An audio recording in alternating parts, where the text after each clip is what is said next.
तो फ्रेंड्स, जैसा कि आप लोग देख पा रहे हैं, भारतीय संविधान की प्रस्तावना, उद्देशिका या प्रीम्बल के संबंध में हम लोग आज अध्ययन करेंगे।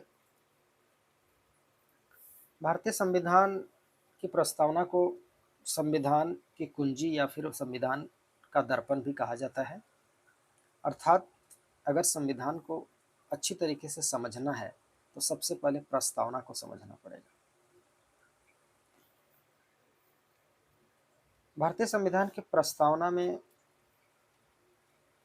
जो बातें कही गई हैं उसमें है कि हम भारत के लोग भारत को एक संपूर्ण प्रभुत्व संपन्न समाजवादी पंथ निरपेक्ष लोकतांत्रिक गणराज्य बनाने के लिए तथा उसके समस्त नागरिकों को सामाजिक, आर्थिक और राजनीतिक न्याय प्रदान करने के लिए विचार, अभिव्यक्ति, विश्वास, धर्म एवं उपासना की स्वतंत्रता, प्रतिष्ठा एवं अवसर की समानता प्राप्त कराने के लिए तथा उन सब में व्यक्ति की गरिमा और राष्ट्र की एकता और अखंडता सुनिश्चित करने वाली बंधुता बढ़ाने के लिए दृढ़ संकल्प होकर अपनी इस संविधान सभा में आज दिनांक 26 नवंबर 1949 ईस्वी को मिति मार्गशीर्ष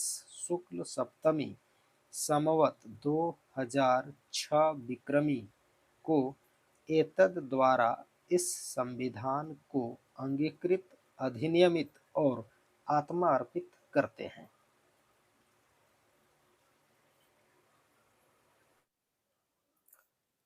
तो फ्रेंड्स, संविधान की उद्देशिका का अध्ययन करने के बाद, उसका विश्लेषण करने के बाद निम्नलिखित प्रश्न उभर कर आते हैं जो परीक्षा के दृष्टिकोण से काफ़ी महत्वपूर्ण है। इन्हें आप लोग याद कर लें, पढ़ लें, समझ लें, जो भी करना हो कर लें। सबसे पहला जो प्रश्न आता है वो है, भारतीय संविधान की उद्देशिका को किन लोगों द्वारा स्वीकार किया गया है। ठीक है, भारत के संविधान की जो उद्देशिका है उसे कौन से लोग स्वीकार करते हैं? तो आंसर में रहेगा हम भारत के लोगों द्वारा। उद्देशिका में हम शब्द का प्रयोग कितनी बार हुआ है? आंसर करेंगे एक बार। उद्देशिका में भारतीयों के द्वारा देश को कैसा देश या गणराज्य बनाने का संकल्प लिया गया है? तो कुल 4 प्रकार से देश को बनाने का संकल्प लिया गया है कि हम अपना देश को निम्न प्रकार से बनाएंगे। सबसे पहले हमारा देश कैसा होगा? संपूर्ण प्रभुत्व संपन्न देश होगा। संपूर्ण प्रभुत्व संपन्न देश का मतलब होता है कि भारत आज़ादी के बाद, संविधान के निर्माण के बाद या संविधान को अंगीकार करने के बाद, संविधान को लागू करने के बाद भारत जो है एक संपूर्ण प्रभुत्व संपन्न देश होगा जो किसी भी विदेशी शक्ति के अधीन कार्य नहीं करेगा। क्योंकि भारत इतने लंबे समय से गुलामी के जंजीरों में जकड़ा हुआ था, इसीलिए इस शब्द को रखना जरूरी समझा गया कि आज के बाद भारत जो है किसी भी विदेशी शक्ति के अधीन कार्य नहीं करेगा। उसकी सामाजिक, राजनीतिक, आर्थिक, धार्मिक सभी प्रकार की नीतियां जो होंगी वो स्वतंत्र होंगी, वो स्वतंत्र रूप से निर्णय लेगा। संपूर्ण प्रभुत्व संपन्न का मतलब ये समझ सकते हैं, जब हम लोगों को जॉब हो जाता है तो हम लोग कुछ निर्णय स्वयं लेने लगते हैं, पर जब जब तक हम अपने माता पिता के अधीन होते हैं तो बहुत सारे जो निर्णय है वो माता पिता के अनुसार ही हमें चलना पड़ता है। ठीक है, अगला जो है, हम अपने देश को कैसा बनाएंगे? समाजवादी देश बनाएंगे। भारत कैसा देश है? समाजवादी देश है। समाजवादी देश बनाने का अर्थ है कि भारत में जितने भी प्राकृतिक संपत्ति हैं, प्राकृतिक धरोहर है, प्राकृतिक संपदा है, उस पर भारत के लोगों का, आम लोगों का समान अधिकार होगा। वो समान रूप से इसका उपभोग कर पाएंगे। नेक्स्ट है, भारत को एक पंथ निरपेक्ष देश बनाएंगे। पंथ निरपेक्ष मतलब धर्मनिरपेक्ष। इसका अर्थ है कि भारत सरकार का या राज्य सरकार का कोई भी अपना व्यक्तिगत धर्म नहीं होगा। यहाँ के लोग किसी भी धर्म को मानने, उसका प्रचार प्रसार करने, उसे अपनाने के लिए स्वतंत्र होंगे। नेक्स्ट है लोकतांत्रिक गणराज्य। भारत को एक ऐसा गणराज्य बनाया जाएगा जहाँ का जो प्रधान अध्यक्ष है, प्रधान अध्यक्ष कहने का मतलब है राष्ट्रपति, हमारे जो प्रशासन के सर्वोच्च पद है, राष्ट्रपति का पद है, प्रधानमंत्री का पद है, तो जितने भी संवैधानिक पद हैं वो पद वंशानुगत न होकर लोकतांत्रिक तरीके से आम जनता के द्वारा चुने जाते हैं। इसीलिए भारत को एक लोकतांत्रिक गणराज्य बनाया गया है। ठीक है, तो इस प्रकार आप लोग देखते हैं कि भारत को 4 प्रकार से गणराज्य बनाने की कल्पना की गई है। उद्देशिका में संविधान द्वारा भारतीयों को कितने प्रकार का न्याय प्रदान करने की बात की गई है। उद्देशिका में कितने प्रकार का न्याय आम जनता को दिया जाएगा, तो 3 प्रकार का न्याय। पहला क्या है, सामाजिक न्याय, दूसरा आर्थिक न्याय और तीसरा राजनीतिक न्याय। सामाजिक न्याय का मतलब हो गया कि भारत देश में रहने वाले सभी निवासी, सभी जाति धर्म के लोगों के साथ किसी प्रकार का भेदभाव नहीं किया जाएगा। सभी वर्ग के लोग जाति से, धर्म से या फिर जन्म से बराबर होंगे। जिसका उदाहरण आप लोग क्या कहते हैं कि अनुच्छेद 14, अनुच्छेद 15, ये सब आप लोग देख सकते हैं। मतलब अनुच्छेद 14, 15 में आप लोगों को, या कहें तो मूल अधिकार के बहुत से प्रावधान है जहाँ पर सामाजिक न्याय की बात किया गया है। आर्थिक न्याय, आर्थिक न्याय का मतलब हो गया कि लोगों को किसी भी प्रकार का व्यवसाय चुनने या उस व्यवसाय को करके अपनी जीविका का निर्वहन करने की आज़ादी होगी। राजनीतिक न्याय मतलब गरीब से गरीब बच्चा भी, गरीब से गरीब व्यक्ति भी अपनी काबिलियत के बदौलत ऊंचे पद पर जा सकता है, भारत के संवैधानिक पद को प्राप्त कर सकता है, उसे राजनीतिक न्याय कहते हैं। जैसे हम लोग देख सकते हैं कि भारत में प्रत्येक धर्म, प्रत्येक जाति के लोगों को भारत का राष्ट्रपति के पद पर पहुंचाया गया है। तो ये हमारे राजनीतिक न्याय का एक उदाहरण है। संविधान की उद्देशिका कितने प्रकार की स्वतंत्रता प्रदान करने की घोषणा करता है। देखेंगे हम लोग कि संविधान के प्रस्तावना में 5 प्रकार की स्वतंत्रता प्रदान करने की बात की गई। पहला तो विचार व्यक्त करने की आज़ादी। विचार व्यक्त करने की आज़ादी मतलब किसी भी व्यक्ति को भारत सरकार की व्यवस्था के खिलाफ या किसी भी मुद्दे पर स्वतंत्र रूप से विचार व्यक्त करने की आज़ादी दी गई। अगर ये विचार व्यक्त करने की आज़ादी नहीं रहती तो यूट्यूब चैनल में देखते होंगे बहुत सारे पत्रकार लोग बेबाक तरीके से बोलते हैं। मनीष कश्यप जी आज इसी शक्ति का, इसी आज़ादी का फ़ायदा उठाकर कहाँ से कहाँ पहुँच गए। अभिव्यक्ति की स्वतंत्रता, अभिव्यक्ति की स्वतंत्रता का मतलब है अपने आप को प्रस्तुत करना। हम अपने आप को किसी भी तरह से प्रस्तुत कर सकते हैं, किसी भी कपड़े में प्रस्तुत कर सकते हैं, किसी को कोई रोक टोक नहीं है।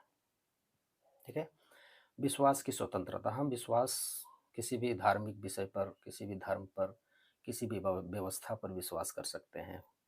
धर्म की स्वतंत्रता, हम किसी भी धर्म को मानने के लिए स्वतंत्र है। कोई भी व्यक्ति किसी भी धर्म को अपना सकता है, किसी भी धर्म को त्याग कर सकता है। उपासना की स्वतंत्रता धर्म से ही संबंधित है। संविधान की उद्देशिका में कितने प्रकार की समानता स्थापित करने पर बल दिया गया है। ठीक है, तो 2 प्रकार की समानता, एक प्रतिष्ठा की समानता, एक अवसर की समानता। प्रतिष्ठा की समानता मतलब अपने व्यक्तित्व का निर्माण करने के लिए सभी को सभी समान प्रकार से मौका दिया जाएगा। अवसर की समानता का मतलब होता है कि अगर कोई व्यक्ति, किसी व्यक्ति में काबिलियत है तो उसे समान अवसर प्रदान किया जाएगा। भारत सरकार के नियुक्तियों में, योजनाओं में समान प्रकार से उसको नियुक्ति दी जाएगी या फिर उसे अवसर प्रदान किया जाएगा। उद्देशिका में किसकी रक्षा करने को सुनिश्चित किया गया है। तो 2 प्रकार से उद्देशिका में रक्षा प्रदान करने की बात की गई। पहला रक्षा हम लोग करेंगे स्वयं की। स्वयं मतलब व्यक्ति की गरिमा की रक्षा। भारत में स्त्री पुरुष 2 लिंग होते हैं, तो स्त्री पुरुष की गरिमा की रक्षा कैसे हो इसकी व्यवस्था करने की बात की गई। देश की एकता और अखंडता की रक्षा करने की बात की गई। किसी भी हाल में हम लोग देश की एकता और अखंडता को खंडित नहीं होने देंगे। ये हमारा संविधान की उद्देशिका में प्रण लिया गया है और यही वजह है कि आज हमारे देश में एक से एक देशभक्त और क्रांतिकारी वीर पैदा हुए। अगर ये भावना नहीं होती एकता और अखंडता की रक्षा करने की, आज भारत एक क्या कह सकते हैं कि भिन्न भिन्न प्राकृतिक भौगोलिक दशाओं एवं सामाजिक सांस्कृतिक विभिन्नता वाला देश है। इसके बावजूद भारत में भी एक राजनीतिक एकता देखने को मिलती है, बहुत बड़ी बात है। तो ये एकता और अखंडता की रक्षा करने की बात की गई है। उद्देशिका में लोगों के बीच किसकी वृद्धि करने पर बल दिया गया है? उद्देशिका में लोगों के बीच किसकी वृद्धि करने पर बल दिया गया है? तो बंधुता अथवा भाईचारे की भावना की वृद्धि करने पर बल दिया गया है। मतलब उद्देशिका में ऐसी व्यवस्था किया गया है कि बंधुता और भाईचारा, लोगों के बीच में हम ऐसी राजनीतिक व्यवस्था, ऐसी प्रशासनिक व्यवस्था, ऐसी धार्मिक व्यवस्था करेंगे जिससे लोगों के बीच में आपसी मनमुटाव पैदा नहीं हो और उनमें भाईचारे की भावना हमेशा बनी रहे। संविधान को संविधान सभा द्वारा कब स्वीकृति प्रदान की गई? तो 26 नवंबर 1949 को। ठीक है। नेक्स्ट प्रश्न जो है, संविधान सभा ने संविधान को किस तिथि को अंगीकृत किया था? तो मिति मार्गशीर्ष शुक्ल सप्तमी संवत 2006 विक्रमी। ये ऑप्शन आप लोग अच्छा से रट लीजिएगा, क्योंकि इसमें बहुत वेरिएशन करके आगे पीछे करके क्वेश्चन को ऑप्शन को गलत करता है, इसलिए गलत होने के चांसेस बढ़ जाता है। उद्देशिका को कहाँ से प्राप्त किया गया था? उद्देशिका को जवाहरलाल नेहरू द्वारा संविधान सभा में प्रस्तुत उद्देश्य प्रस्ताव से लिया गया है। संविधान सभा में जब पहली बैठक इसकी हुई थी तो जवाहरलाल नेहरू ने उद्देश्य प्रस्ताव प्रस्तुत किया था। उसी उद्देश्य प्रस्ताव में ये संविधान की प्रस्तावना का खाका या कहें तो उसका प्रारूप देखने को मिला था। तो उद्देशिका कहाँ से लिया गया है, ऐसे भी प्रश्न आता है। तो जवाहरलाल नेहरू द्वारा संविधान सभा में प्रस्तुत उद्देश्य प्रस्ताव से। उद्देश्य प्रस्ताव मतलब संविधान बनाने से पहले, संविधान लिखने से पहले जवाहरलाल नेहरू ने उद्देश्य प्रस्ताव प्रस्तुत किया था कि हम लोग आखिर संविधान क्यों बनाना चाहते हैं, संविधान बनाने का क्या उद्देश्य होना चाहिए। उसी उद्देश्य प्रस्ताव से ये संविधान प्रस्तावना के मूल तत्वों को लिया गया है। नेहरू जी ने संविधान सभा में उद्देश्य प्रस्ताव कब प्रस्तुत किया था? तो 13 दिसंबर 1946 को। नेहरू जी ने संविधान सभा में उद्देश्य प्रस्ताव को कब प्रस्तुत किया था? 13 दिसंबर 1946 को। ये डेट याद रख लीजिएगा। संविधान सभा की कुंजी किसे कहा जाता है? तो उद्देशिका, प्रस्तावना या प्रीम्बल को। प्रारंभ में संविधान की प्रस्तावना, सॉरी इसको डिफाइन कर देते हैं।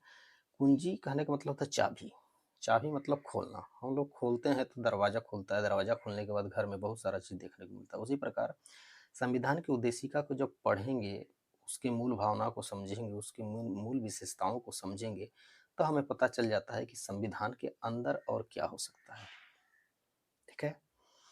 प्रारंभ में संविधान की प्रस्तावना या उद्देशिका में कौन कौन से 3 शब्द शामिल नहीं थे? जब मूल संविधान बना था तो प्रस्तावना में ये 3 शब्द शामिल नहीं थे। एक समाजवादी, एक पंथ निरपेक्ष और एक अखंडता। ये 3 शब्दों को बाद में संविधान संशोधन के द्वारा जोड़ा गया था। उपरोक्त तीनों शब्दों को किस संविधान संशोधन के द्वारा प्रस्तावना में रखा गया था? तो 42वें संविधान संशोधन 1976 द्वारा। 42वें संविधान संशोधन 1976 द्वारा संविधान की प्रस्तावना में समाजवादी, पंथ निरपेक्ष और अखंडता, ये 3 शब्द जोड़े गए थे। ठीक है। अगला जो प्रश्न है वह क्या अनुच्छेद 368 के तहत प्रस्तावना या उद्देशिका में संशोधन किया जा सकता है? तो आंसर में करेंगे हाँ, किया जा सकता है, किंतु प्रस्तावना के मूल तत्वों को छोड़कर। ठीक है। तो संविधान की प्रस्तावना में संशोधन किया जा सकता है। संशोधन का अनुच्छेद क्या है? 368 अनुच्छेद 368 आर्टिकल 368 के तहत संविधान में हम लोग अमेंडमेंट कर सकते हैं, संशोधन कर सकते हैं। प्रस्तावना में भी संशोधन हो सकता है। संशोधन नहीं होता तो फिर समाजवादी, पंथ निरपेक्ष और अखंडता जैसे शब्द को जोड़ा नहीं जाता। और संशोधन करने के लिए एक केस चला था, केशवानंद भारती बनाम केरल राज्य वाद। इसमें न्यायालय ने निर्णय दिया था कि संविधान की प्रस्तावना के मूल तत्वों को छेड़छाड़ किए बगैर हम उसमें संशोधन कर सकते हैं। तो संविधान की प्रस्तावना के मूल तत्व क्या हुए? वही हुआ पंथ निरपेक्षता, समाजवादी, लोकतंत्र, लोकतांत्रिक गणराज्य, धर्मनिरपेक्ष गणराज्य। ठीक है। राजनीतिक, आर्थिक, जब जो न्याय है की बात करता है, ये सब उसके मूल तत्व हैं। ठीक है। तो यहाँ तक आप लोग देखें कि संविधान की उद्देशिका से संबंधित ये महत्वपूर्ण प्रश्न है। इससे बाहर प्रश्न अक्सर पूछा नहीं जाता है, घुमा फिरा के प्रश्न रहेगा पर यहीं से आंसर रहेगा। तो आप लोग अच्छे से इसको याद कर लें। इस प्रकार ये सेशन समाप्त होता है। मुझे उम्मीद है कि आप लोगों को ये सेशन अच्छा लगा होगा। अगर अच्छा लगा होगा तो प्लीज़ इस चैनल को सब्सक्राइब करें और लाइक करें, शेयर करें। थैंक यू, धन्यवाद। अगले सेशन में फिर मिलते हैं। अंत में निवेदन है कि चंद्रगुप्त विक्रमादित्य से संबंधित जो सेशन है, जो वीडियो है, उससे उसका पिक्चर थोड़ा सा धुंधला हुआ है, इसलिए प्लीज़ आप लोग उसका लेक्चर सुने ध्यानपूर्वक। काफ़ी लाभ पहुंचाएगा, इग्नोर न करें। किसी कारणवश वो हो गया, उसके लिए माफ़ी चाहता हूं। Thank you so much.